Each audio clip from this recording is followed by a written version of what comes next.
हंगाम 2025-26च्या कालावधीसाठी शेतकऱ्यांसाठी अतिशय महत्त्वपूर्ण आणि आनंदाची बातमी आहे। 2025-26च्या विपणन हंगामासाठी खरीप पिकांच्या किमान आधारभूत किमतीमध्ये म्हणजेच MSP मध्ये मंत्रिमंडळाच्या माध्यमातून वाढ करण्यासाठी मान्यता देण्यात आलेली आहे। हा महत्त्वपूर्ण निर्णय 28 मे 2025 रोजी केंद्र शासनाच्या माध्यमातून घेण्यात आलेला आहे।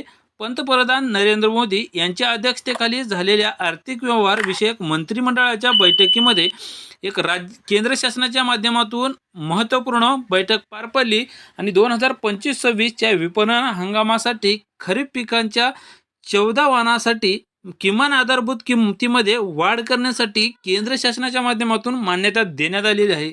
आणि ही बातमी शेतकऱ्यांसाठी अतिशय महत्त्वपूर्ण आहे आणि त्यामध्ये शेतकऱ्यांना आपल्या उत्पादनासाठी किफायतशीर किंमत मिळावी या उद्देशाने सरकारच्या माध्यमातून 2025-26च्या विपणन खरीप हंगामासाठी पिकांच्या किमान आधारभूत किमतीमध्ये वृद्धी करण्यासाठी म्हणजेच वाढ करण्यासाठी मागील वर्षांच्या तुलनेमध्ये आधारभूत किमतीमध्ये सर्वाधिक पद्धतीने वाढ करण्याचा निर्णय केंद्र शासनाच्या माध्यमातून घेण्यात आलेले आहे। त्यामध्ये जवळपास 14 पिकांच्या म्हणजे 14 पिकांच्या आधारभूत किमतीमध्ये वाढ करण्यात आलेली आहे। त्यामध्ये तूर, मूग, उडीद, सोयाबीन अशा विविध साऱ्या पिकांचा समावेश यामध्ये होणार आहे। त्यामध्ये आज आपण तूर या पिकासाठी जे काही भाव वाढ झालेले आहे यामध्ये थोडक्यात माहिती घेण्याचा प्रयत्न करणार आहोत। मागील वर्षीच्या किमान आधारभूत किंमत म्हणजे MSP मध्ये वाढ करून मागील वर्षीचा विचार केला असता 7,550 रुपये मागील वर्षीचा तुरींचा हमीभाव होता।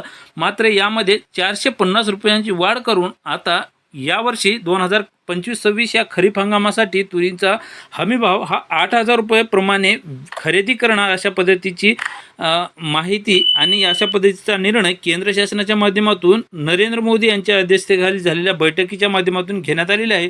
तुरीच्या हमीभावात 450 रुपयांची वाढ करून जवळपास तुरीला म्हणजेच यंदाच्या वर्षी खरीप हंगामातील तुरीला 8,000 रुपये भाव मिळणार अशा पद्धतीची घोषणा व महत्त्वपूर्ण निर्णय घेण्यात आलेला आहे। आणि केंद्र शासनाच्या माध्यमातून शेतकऱ्याच्या हितार्थ हा निर्णय घेतलेला आहे। त्याबद्दल केंद्र शासनाचे आभार मानू। ही माहिती तुम्हाला अवश्य उपयोगी पडेल ही आशा करतो। पुन्हा भेटूयात अशाच नवीन माहितीसह। तोपर्यंत तुमची व तुमच्या जवळच्या माणसाची काळजी घ्या। धन्यवाद।